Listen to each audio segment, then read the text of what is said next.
Hello and welcome to my channel, The Way What Is Truth. Remember to like, subscribe and comment down below, okay? Now this is going to be another recommendation video, obviously. This is about a subject that I don't really feel like I'm qualified to talk about because I simply have not done enough research into this, but I'm going to give you a nutshell analysis about what all this is about. Now, in basic terms, around the world there are structures that would have been impossible for mankind to have done themselves, either due to the sheer weight of the stones involved or because of the precision that was required in order to make these ancient structures. And I'm going to stick to the topic of the pyramids, right? And there's a reason why I've left a link down below this video, because I simply can't remember everything that I want to tell you, but there's a guy called Patrick Heron. Now, he's the author of the book, The Nephilim and the Pyramid of the Apocalypse, or that might be the Pyramids of the Apocalypse, right? And he's such a clever guy, and I've got a lot of respect for him. I think he's Scottish, but correct me if I'm wrong. And he goes into great detail, not only about the pyramids in the video down below, and it's also inside of my playlist as well. So make sure you keep an eye on my playlist, because I'm always adding things to that playlist about things that I'm interested in. Now, just bear in mind that on that playlist, there are going to be certain videos there with creationists saying stuff like, oh, the Earth is only a few thousand years old. I don't believe that to be the case, but neither do I believe in millions of years of evolution either. Okay, just so you know where I'm coming from.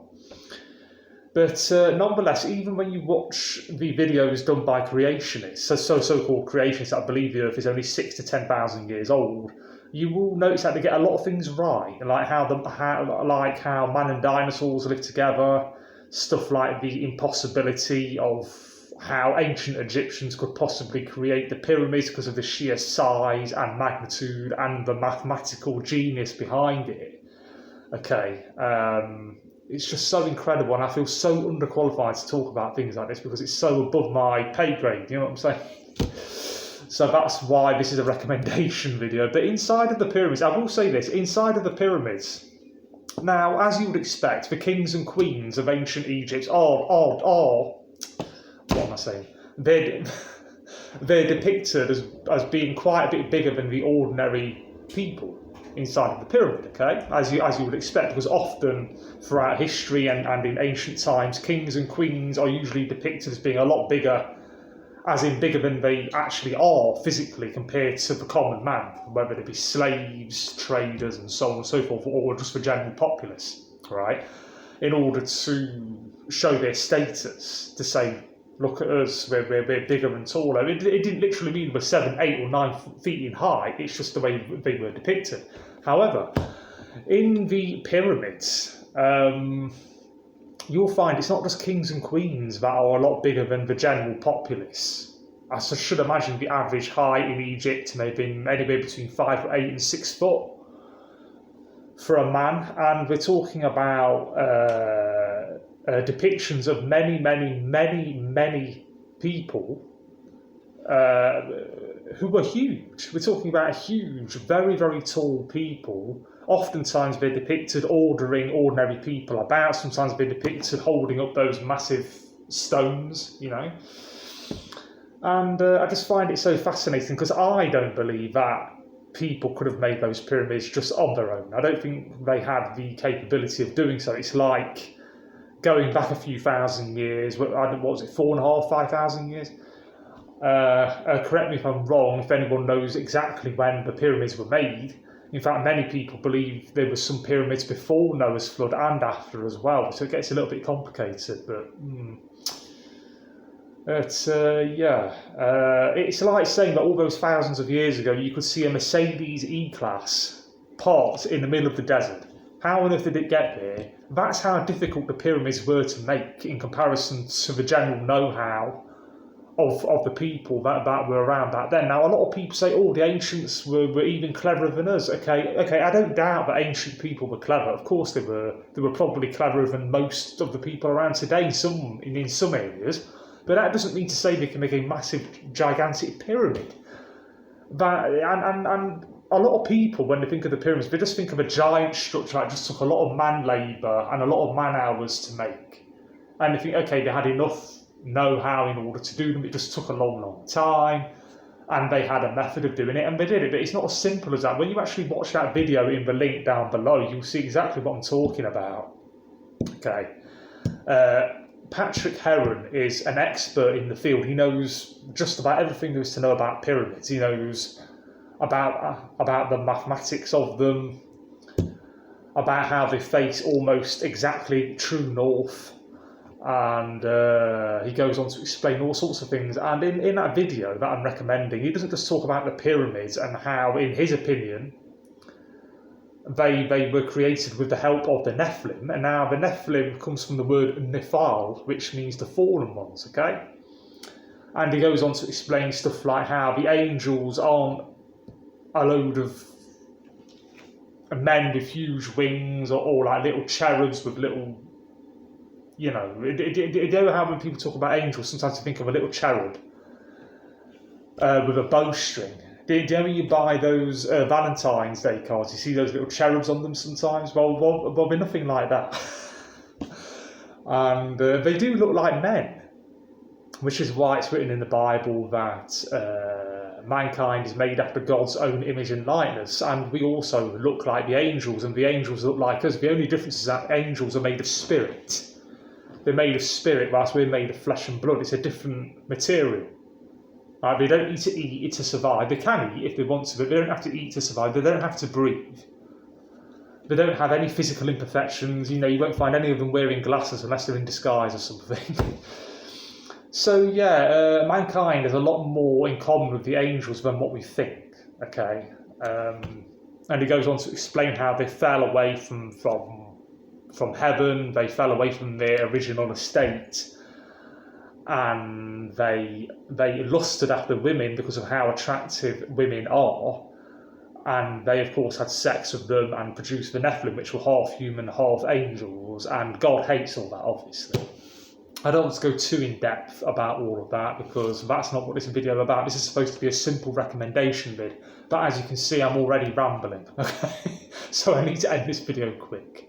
I'm just going to have a few moments to myself to just in case I've forgotten to mention something.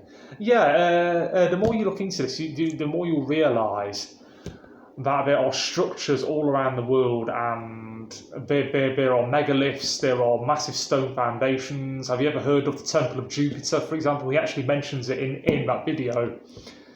He talks about the Temple of Jupiter and how it has foundations that weigh about 1,000 tons.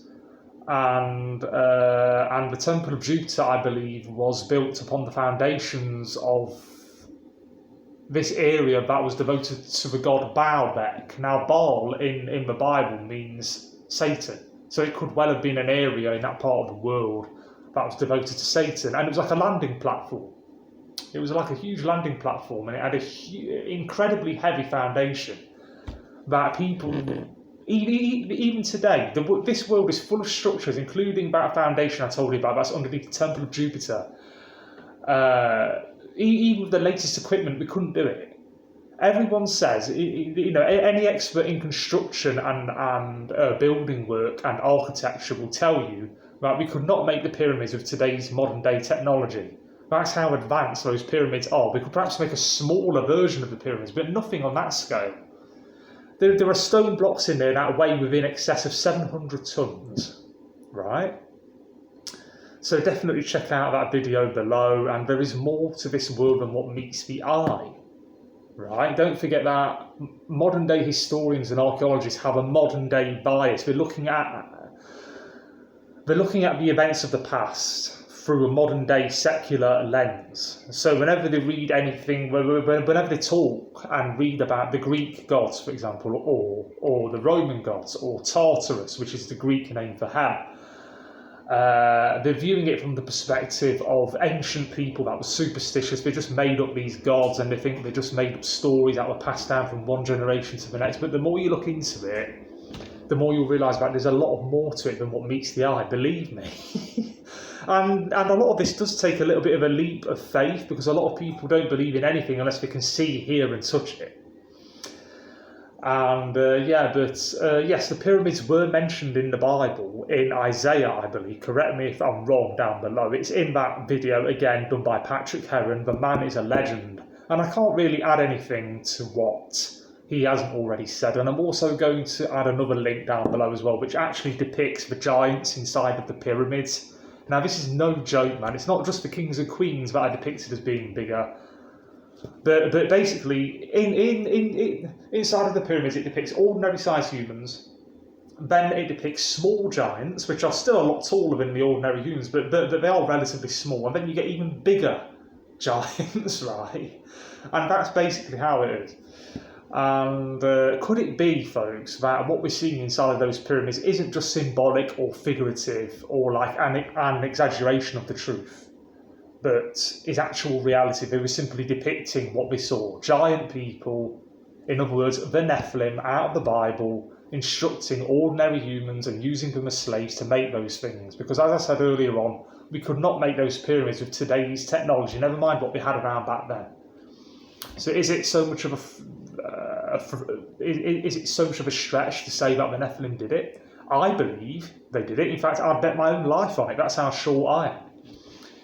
Anyway, I better leave it here. I hope the video didn't drag on too long, right? Make sure you definitely check out the links below. Look, man, I know that with videos like this, a lot of people are just going to think I'm a fundamentalist or conservative Christian or something. They're going to think, okay, he's got some interesting ideas, but no way is that possible. I mean, how? I mean, what we're supposed to believe that these mythical, fantasy-based angels of the Bible came down and had sex with women and had children by them, but they did.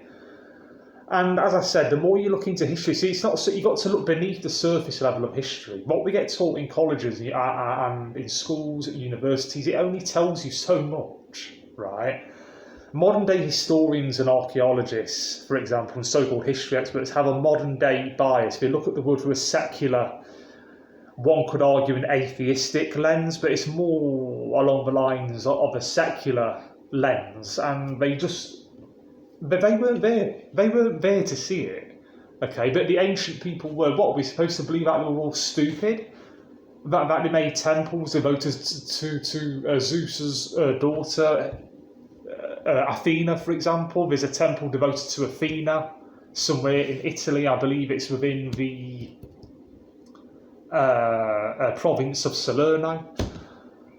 That's where my family came from, by the way. The province of Salerno, a place called Castel Ruggero, and Castel Ruggero is inside of Salerno, right? And within Salerno, there is a temple devoted to Zeus's daughter, Athena. I'm not even joking. What we're supposed to believe that all those man hours that went into these temples and these huge statues that people. I mean, there's the Temple of Zeus. Have you ever heard of the temple of the temple and the statue of Zeus? That statue is huge, and people used to go there to pay their respects. Are we supposed to believe that ancient people were thick and stupid, and were so superstitious to such an extent that they invented gods that they revered and worshipped, and the stories of them were passed down from one generation from one generation to the next? And not only that, all of the man hours in labour, all of the money that it would have took to make these temples and to create these statues. Do you think people are that thick to do that? Ancient people? Come on, let's just get our thinking caps on here. I just think there's more to this life and there's more to history than what we're being taught in modern day secular education, right? And I'll leave it there. I'm sorry if the video dragged on too long. This was just supposed to be a recommendation vid, but you know how I am. I get going, but I haven't done anywhere near the amount of research that Patrick Heron has done. He's an absolute legend. Definitely check out those two videos and then reflect a little bit on what I've said in this video and then decide for yourselves if I'm right or wrong. Okay, see you on the next one. Remember to like, subscribe and comment down below. Bye bye and take care.